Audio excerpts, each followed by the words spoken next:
विद्यार्थ्यांचे मंदिर म्हणून ओळखल्या जाणाऱ्या शाळेच्या पवित्र वातावरणालाच काळिमा फासणारी संतापजनक घटना भंडारा जिल्ह्यातील पवनी तालुक्यात उघडकीस आली आहे. 4थ्या वर्गातील निष्पाप विद्यार्थिनींसोबत गैरवर्तन करणाऱ्या एका विकृत प्रवृत्तीच्या शिक्षकाचा संतापजनक प्रकार समोर येताच गावकऱ्यांचा संताप अनावर झाला.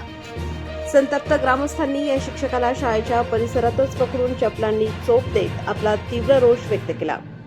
मिळालेल्या माहितीनुसार पवनी तालुक्यातील वडेगाव येथील जिल्हा परिषद शाळेत कार्यरत असलेला अनिल कुमार जगन राऊत वय 54 वर्ष राहणार लाखांदूर हा काही दिवसांपासून 4थीच्या वर्गातील विद्यार्थिनींसोबत अयोग्य वर्तन करत असल्याची चर्चा गावात सुरू होती.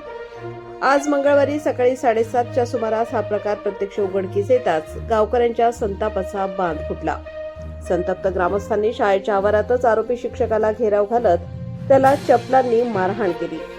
काही काळ शाळेच्या परिसरात तणावपूर्ण वातावरण निर्माण झाले होते.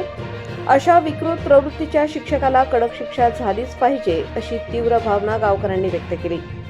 घटनेची माहिती मिळताच पवनी पोलीस तात्काळ घटनास्थळी दाखल झाले. पोलिसांनी परिस्थिती नियंत्रणात आणत आरोपी शिक्षकाला संतप्त जमावातून बाहेर काढले आणि ताब्यात घेतले.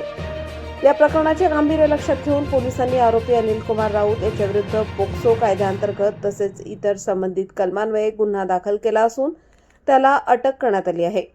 पुढील तपास पवनी पोलीस करत आहेत. या धक्कादायक घटनेमुळे पालकांमध्ये प्रचंड संताप व्यक्त केला जात असून शाळा मुलांसाठी सुरक्षित राहिल्या पाहिजेत अशा विकृत शिक्षकांना शिक्षण क्षेत्रातून कायमचे हद्दपार करावे अशी मागणी जोर धरू लागली आहे. आकाश नंदागवळी, भंडारा, गोंदिया.